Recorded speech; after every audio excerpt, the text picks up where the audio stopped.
जर केवळ हिंदू धर्मीय असणं ही एकच गोष्ट आमच्या मार्गात येते आणि त्या गोष्टी खातर आम्हाला असं असह्य आणि अपमानाचं जिणं जगावं लागतं, तर या हिंदू धर्माचे अनुयायी म्हणून राहण्याची काय आवश्यकता आहे? चला, आपण हिंदू धर्माचा त्याग करू आणि ज्या धर्मात आम्हाला मनुष्य म्हणून जगता येईल अशा धर्माचा आश्रय करू. माझ्या दुर्दैवानं मी अस्पृश्य हिंदू म्हणून जन्माला आलो ही उणीव दूर करण्याचं सामर्थ्य माझ्यात नाही. परंतु अस्पृश्य हिंदू म्हणून मला भोगाव्या लागणाऱ्या अपमानास्पद नियमांपुढे मान वाकवण्याचं, नाकारण्याचं, हिंदू धर्माचा त्याग करण्याचं माझ्या स्वाधीनच आहे. मी असं जाहीरपणे निक्षून सांगतो की मी जरी अस्पृश्य हिंदू म्हणून जन्माला आलो असलो तरीही हिंदू म्हणून मरणार नाही. भीमप्रतिज्ञा झाली. 13 ऑक्टोबर 1935ला येवल्याच्या धर्मांतर परिषदेत डॉक्टर बाबासाहेब आंबेडकर गर्जनाकर्ते झाले. जन्मानं दिलेला हिंदू धर्म ते मृत्यूपर्यंत कवटाळणार नव्हते. ज्या धर्माचं शरीर जातींच्या सांगाड्यावर उभं होतं त्या धर्माच्या नाकारण्यानंच जाती जंजाळातून बाहेर पडता येईल या विचारापर्यंत बाबासाहेब पोहोचले होते. मनुष्याच्या जगण्यासाठी ते धर्माची आवश्यकता नाकारत नव्हते, पण जातींचा हजारो वर्षांचा उच्छाद ते आता एकही क्षण सहन करू शकत नव्हते.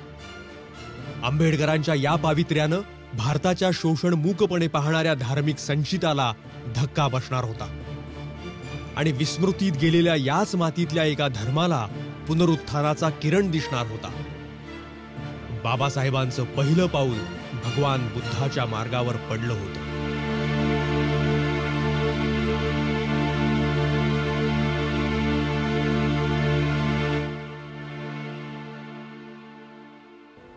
ऑक्टोबर 1956ला बुद्धमार्गी आंबेडकर बौद्ध धर्मात प्रवेश करते झाले. अनेक वर्षांच्या घुसमटीची आणि त्याच वेळेस सुरू असणाऱ्या सत्यशोधनाच्या निरंतर प्रक्रियेची ती अपरिहार्य परिणती होती. त्यामुळे बाबासाहेबांच्या या निर्णयाकडे दोन भागात पाहावं लागतं. एक म्हणजे त्यांचा हिंदू धर्मातल्या जाती संस्थेविरुद्ध सुरू असलेला लढा, त्यासाठी त्यांचा सतत सुरू असलेला सामाजिक, राजकीय, वैचारिक संघर्ष, त्यात त्यांना पदोपदी येत गेलेले विखारी अनुभव आणि म्हणून शेवटी त्यांनी त्यातून बाहेर पडण्याचा निवडलेला मार्ग. हा झाला एक भाग. पण मग दुसरा मार्ग कोणता? तर तो होता बुद्धांचा. तो मार्ग तपासण्याचा, सर्व कसोट्यांवर जोखून घेण्याचा प्रयत्न सुद्धा समांतरपणे याच काळात सुरू होता. हा झाला दुसरा भाग. जन्मानं मिळालेल्या धर्माशी द्रोह करण्याची आणि त्याच वेळेस नवा मार्ग शोधण्याची प्रक्रिया बाबासाहेबांच्या आयुष्यात बराच काळ सुरू होती. उंबरठ्या बाहेरच्या जगात पाऊल ठेवल्या ठेवल्या जातीचे काटे भीमरावांना टोचू लागले होते. त्या काट्यांनाच त्यांचं अस्तित्व अधांतरी लटकतंय ही जाणीव तीक्ष्ण होत गेली.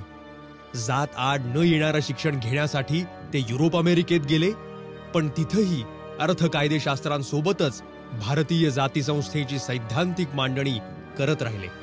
भारतात परतल्यावर त्यांच्या या सैद्धांतिक मांडणीला लोकमाध्यमाचं बळ मिळालं. संपादक आंबेडकरांनी अगोदर मूकनायक, नंतर बहिष्कृत भारत मधून जातींविरुद्ध समाजमनाला साद घालणं सुरू केलं. पण ही साद धर्मसंचिताला धक्का होती.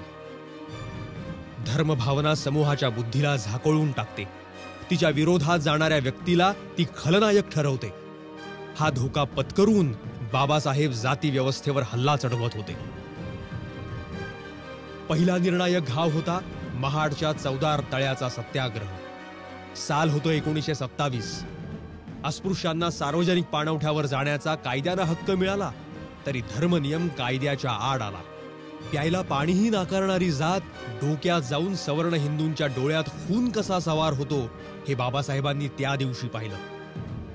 जो हिंदू समाज बदलण्याची अपेक्षा बाबासाहेब करत होते त्याविषयीच्या अविश्वासानं इथं पहिल्यांदा त्यांच्या मनात घर केलं.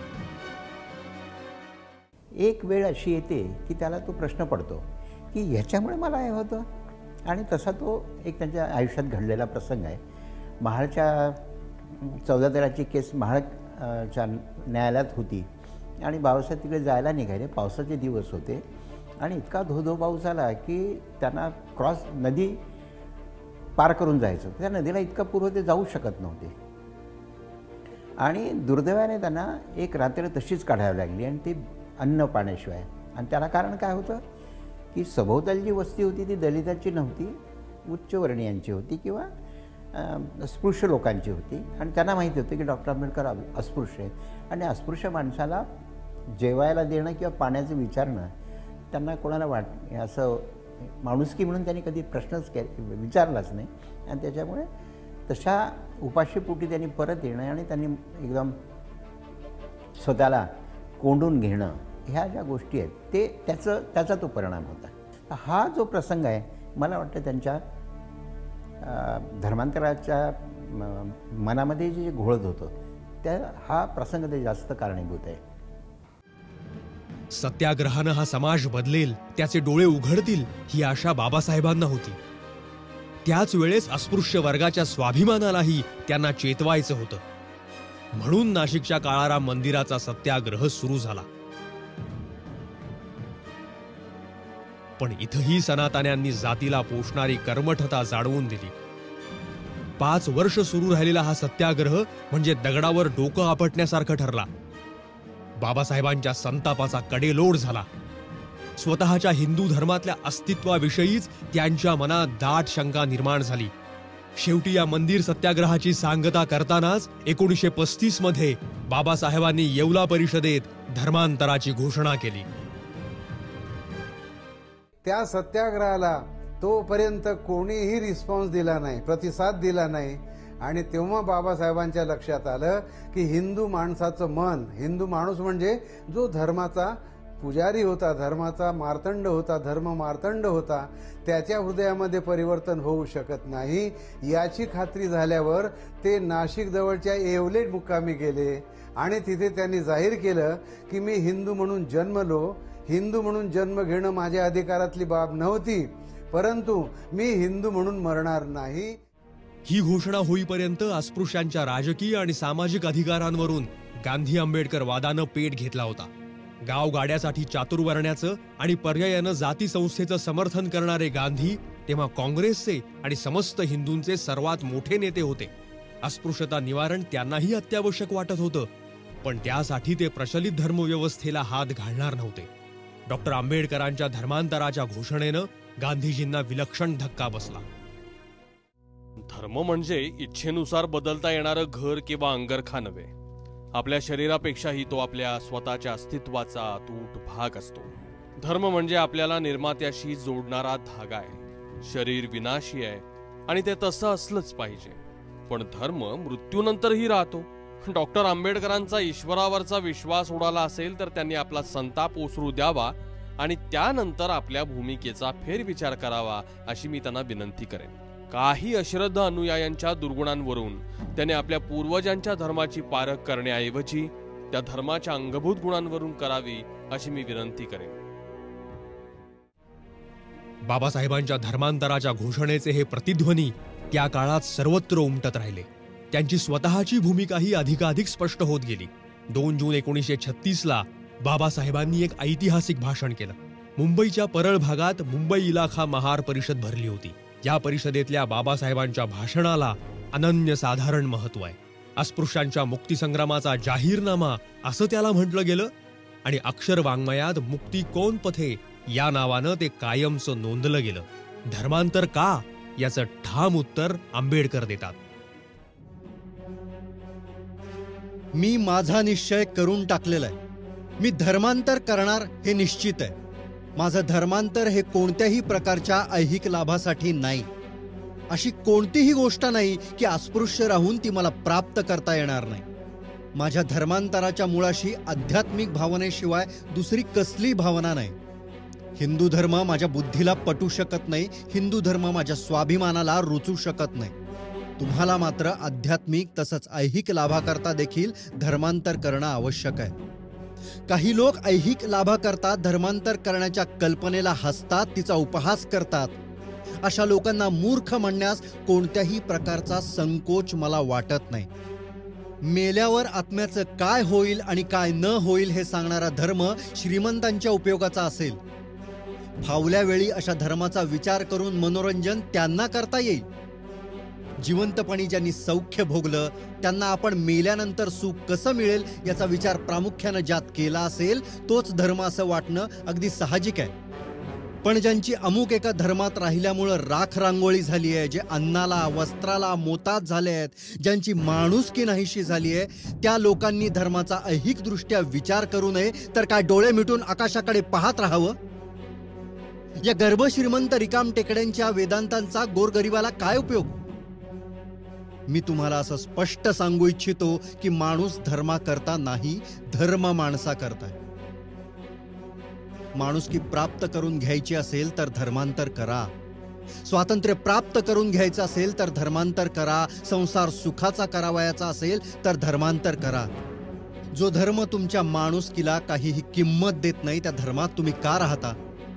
जो धर्म तुम्हाला देवळात जाऊ देत नाही त्या धर्मात तुम्ही का राहता? जो धर्म तुम्हाला पाणी मिळू देत नाही त्या धर्मात तुम्ही का राहता?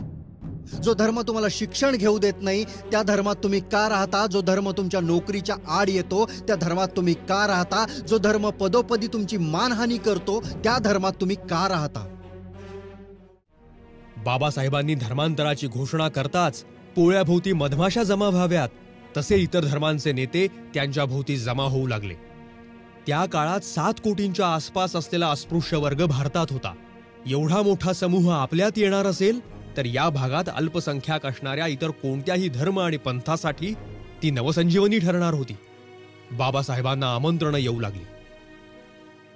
मुस्लिमांच्या वतीने हैदराबादच्या नवाबाने बाबासाहेबांना त्यांच्या धर्मात येण्यासाठी फार मोठं आमिष दाखवण्याचा प्रयत्न केला होता. आपल्या दिवाणाला त्यांनी मुंबईला पाठवून त्याच्यासोबत सही केलेला, स्वाक्षरी केलेला त्यांचा चेक आणि त्याच्यावर बाबासाहेबांना त्यांनी असं सुचवलं होतं की त्याच्यावर तुम्हाला वाटेल तो आकडा टाका, माझ्याकडे तेवढी संपत्ती आहे आणि तुम्ही आमच्या धर्मात या. बाबासाहेबांना ह्या बातमीची जशी कुणकुण लागली तशी बाबासाहेब दिवसभर मुंबईच्या सभोवताली कारमध्ये बसून फिरत होते. आणि विशेष म्हणजे बाहेर पडलो तर आणखी लोकांना कळेल मी कुठे आहे आणि आपले जे माझ्या मागावर आहेत त्या लोकांना सुगावं लागेल म्हणून बाबासाहेबांनी गाडीत बसूनच उपाशीपोटी सगळी ती दिवसभर ते फिरत राहिले. आणि जेव्हा त्यांची खात्री झाली की आता हैदराबादच्या नवाबाचा दिवाण गेला असेल तेव्हा ते मुंबईत आपल्या घरी परत आले होते. पण बाबासाहेबांसाठी धर्मांतर हा केवळ सामान्य धर्मव्यवहार नसणार होता. प्रस्थापित प्रवाह ते बदलत होते. त्यामुळे सर्व धर्मांचा तौलनिक अभ्यास त्यांचा कित्येक वर्ष सुरू राहिला. जो धर्म त्यांना स्वीकारायचा होता तो या मातीतल्या संस्कृतीशी मेळ राखणारा हवा होता. त्याच वेळेस देशात येऊ घातलेल्या राजकीय लोकशाहीशी सुसंगत असा धर्मही त्यांना आवश्यक होता. त्यामुळेच इतिहास आणि वर्तमान यांची सांगड घालणारा धर्म त्यांना भविष्य सुरक्षित करण्यासाठी हवा होता.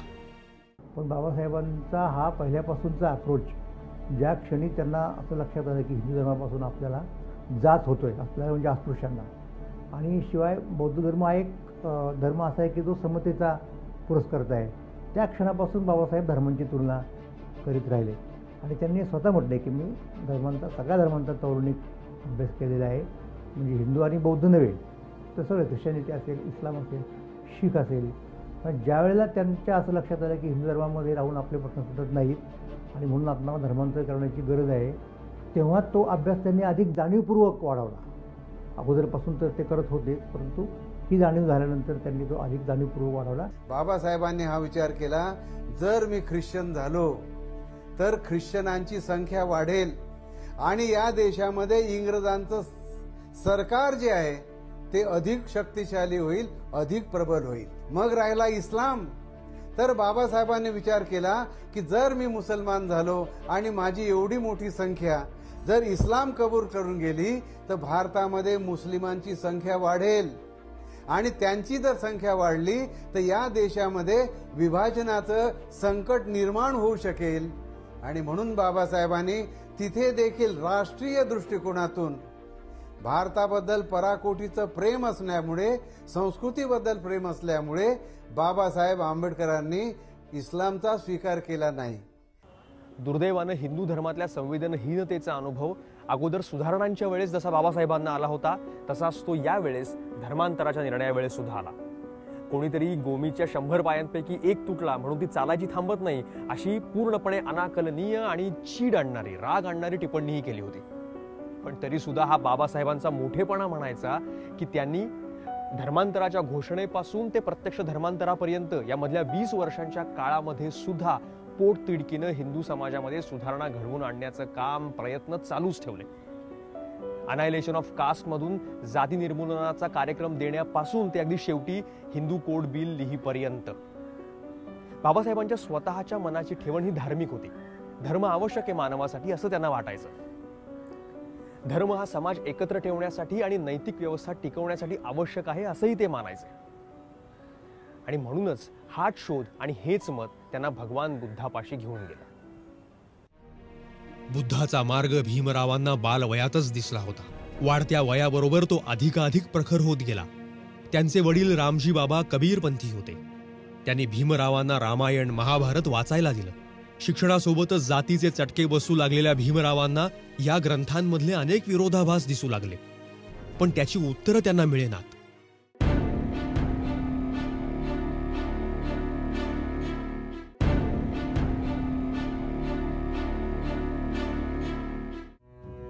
बुद्धाचा मार्ग भीमरावांना बालवयातच दिसला होता. वाढत्या वयाबरोबर तो अधिकाधिक प्रखर होत गेला. त्यांचे वडील रामजी बाबा कबीरपंथी होते. त्यांनी भीमरावांना रामायण महाभारत वाचायला दिलं. शिक्षणासोबतच जातीचे चटके बसू लागलेल्या भीमरावांना या ग्रंथांमधले अनेक विरोधाभास दिसू लागले, पण त्याची उत्तरं त्यांना मिळेनात. त्यातच जेव्हा ते इंग्रजी 4थीची परीक्षा पास झाले तेव्हा त्यांचा एक सत्कार करण्यात आला आणि इथंच गुरुवर्य केळुस्करांनी त्यांना स्वतः लिहिलेलं बुद्धचरित्र भेट दिलं. इथं भीमराव पहिल्यांदा बुद्धांना भेटले.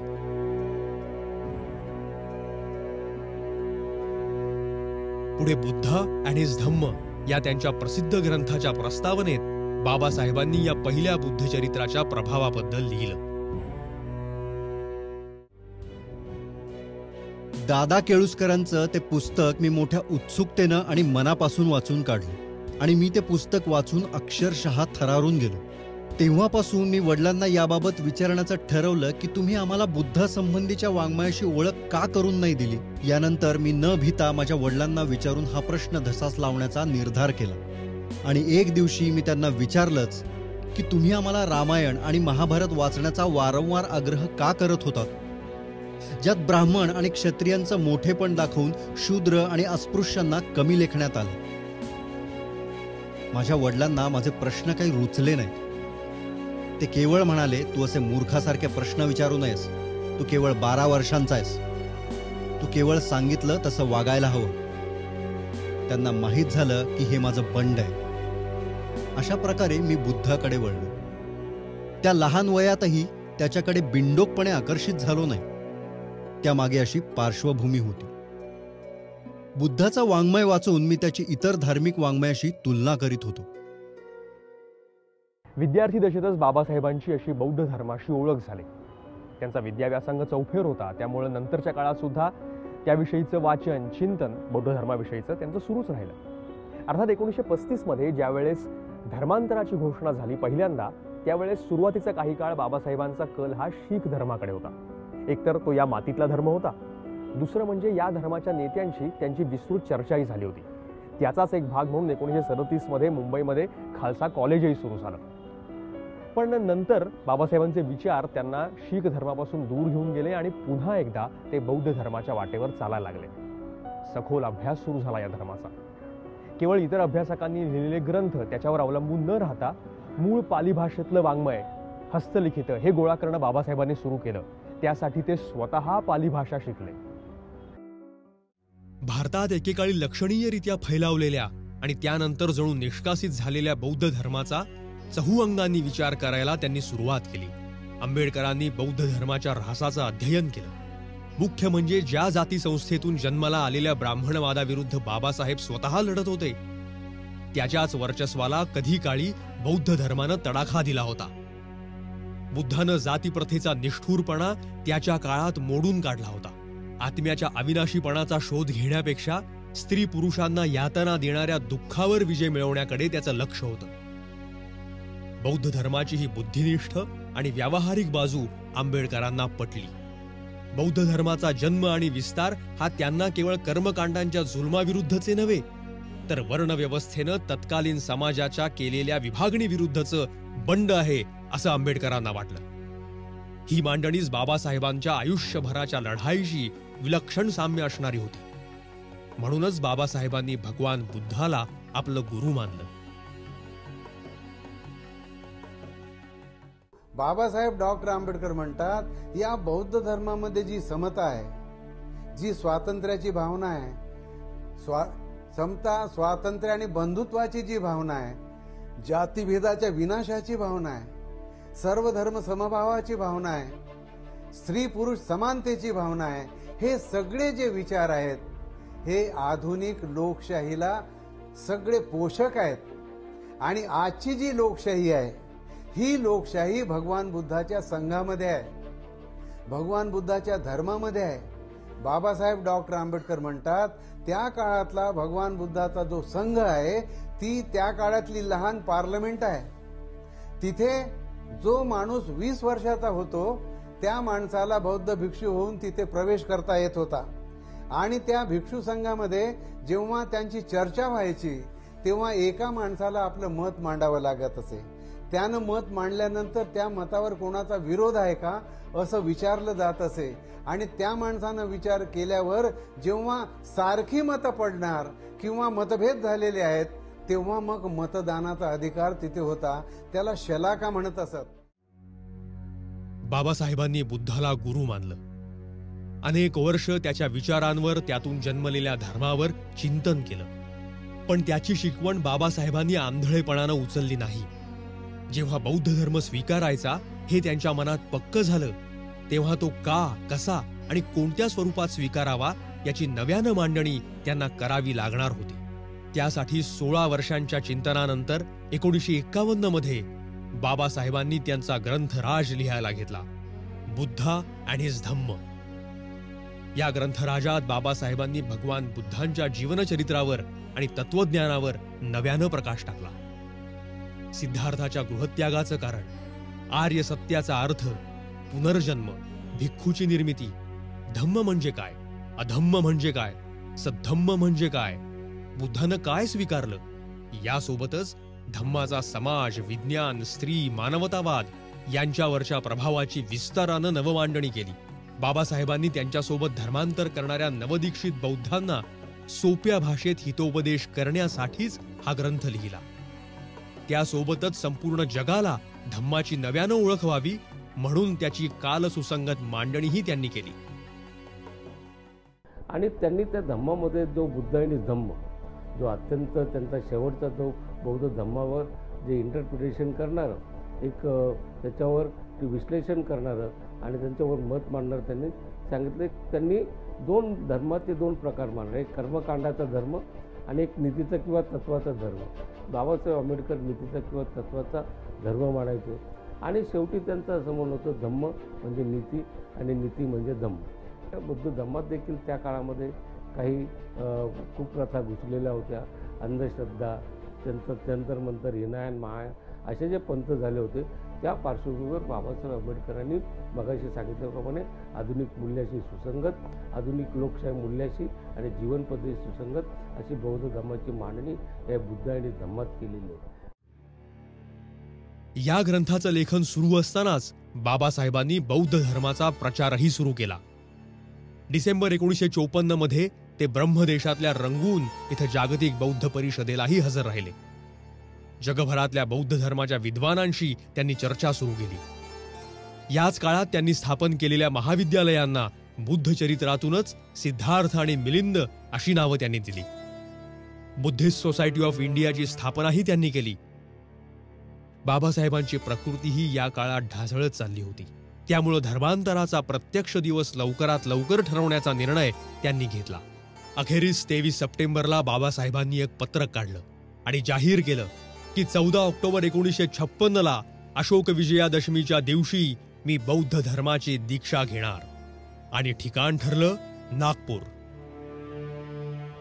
प्रत्यक्ष कार्यक्रमाच्या 3 दिवस अगोदर म्हणजे 11 तारखेला बाबासाहेब दिल्लीहून नागपूरला येऊन दाखल झाले. त्यांचे लाखो अनुयायी देशभरातून, महाराष्ट्रभरातून मिळेल त्या वाटेनं नागपूरमध्ये येऊन पोहोचत होते. प्रत्यक्ष दीक्षा कार्यक्रमाच्या पूर्वसंध्येला म्हणजे 13 तारखेला पत्रकारांशी बोलताना बाबासाहेब असं म्हणाले की मी जो स्वीकारतोय तो एका प्रकारचा नवबौद्ध धर्म आहे, ते नवयान आहे. माझ्या लोकांना मी हीनयान आणि महायान या भेदांपासून दूर ठेवणार आहे. पण यानंतर बाबासाहेब जे म्हणाले ते जास्त महत्वाचं आहे. जणू ते त्यांच्या आयुष्याचं सूत्र आहे, राष्ट्रधर्म सर्वप्रथम. ते असं म्हणाले की महात्मा गांधींशी चर्चेच्या वेळेस असं म्हटलं होतं की अस्पृश्यता या मुद्द्यावर तुमचे आणि माझे मतभेद असले तरी सुद्धा जेव्हा वेळ येईल तेव्हा या देशाचं कमीत कमी नुकसान होईल असाच मार्ग मी स्वीकारेन. आणि म्हणून मी बौद्ध धर्म स्वीकारून या देशाचं जास्तीत जास्त हित साधण्याचा प्रयत्न करतोय. बौद्ध धर्म हा याच मातीतला आहे, या संस्कृतीतला आहे आणि म्हणून या देशाच्या संस्कृतीला, इतिहासाला धक्का बसणार नाही याची खबरदारी मी घेतोय. 14 ऑक्टोबरचा सूर्य नागपूरवर उगवला. श्रद्धानंद पेठेतल्या चोखामेळा वसतिगृहा शेजारी 14 एकर जमिनीकडे आज साऱ्या जगाचं लक्ष होतं. आपल्या पत्नी सविता आंबेडकरांसमवेत बाबासाहेब 9 वाजता दीक्षाभूमीवर आले. त्यांचे लक्षावधी अनुयायी अगोदरच इथं पोहोचले होते. मंचावर भगवान बुद्धांची मूर्ती विराजमान होती. वयोवृद्ध महास्थीवर चंद्रमणी आणि 4 भिक्खू बाबासाहेबांना बुद्धं शरणं गच्छामी, धम्मं शरणं गच्छामी, संघं शरणं गच्छामी हे त्रिचरण सांगत होते. पंचशील म्हणवून त्यांना शपथ देवविली गेली. भगवान बुद्धाच्या मूर्तीला त्यांनी त्रिवार अभिनंदन केलं, कमलपुष्पांचा हार घातला आणि बाबासाहेबांचं बौद्ध धर्मातलं आगमन घोषित झालं. त्यांच्या मागोमाग 5 लाखांच्या समुदायानं बौद्ध धर्मात प्रवेश केला. सीमोल्लंघन झालं.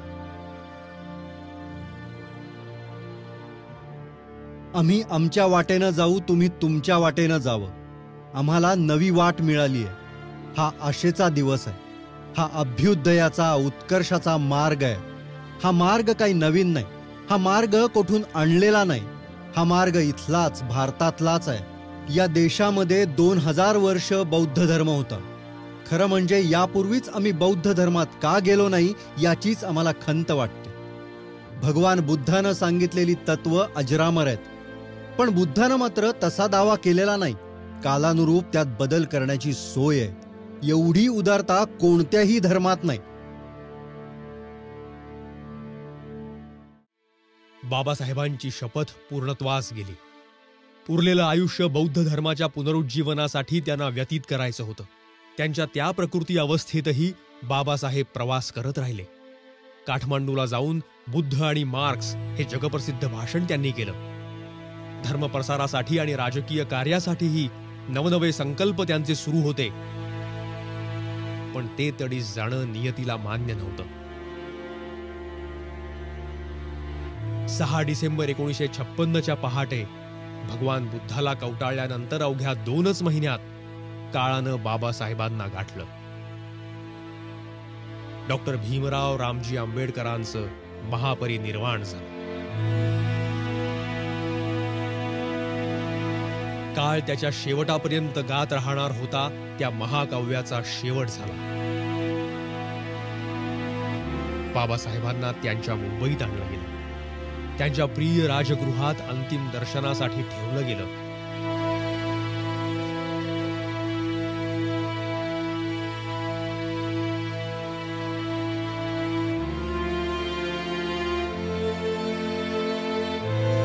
त्या दिवशी मुंबईचे रस्ते भीमसैनिकांच्या पुरात भरून गेले. त्या गर्दीला अश्रूंचा महापूर आला.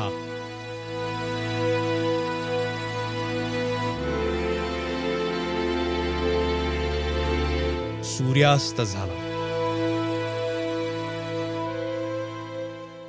डॉक्टर बाबासाहेब आंबेडकरांच्या 125व्या जयंती निमित्ताने सर्वव्यापी डॉक्टर बाबासाहेब आंबेडकर ही मालिका सुरुवात करण्यात आली. ही सुरुवात करण्याच्या पाठीमागचा हेतू होता की नव्या पिढीपुढे बाबासाहेब गेले पाहिजेत, त्यांचं कार्य केलं पाहिजे. या मालिकेच्या माध्यमातून बाबासाहेब हे सर्वव्यापी होते आणि या देशाचे शिल्पकार होते हा दाखवण्याचा आमचा हेतू होता. विशेष करून तरुण पिढीकडून जी असणारी प्रतिक्रिया आली आणि त्याच्याचबरोबर महाराष्ट्राच्या कानाकोपऱ्यातून असणारी जी प्रतिक्रिया आली त्या प्रतिक्रियेतून या कार्यक्रमाचा हेतू साध्य झाला असं आम्ही त्या ठिकाणी मानतो. नमस्कार.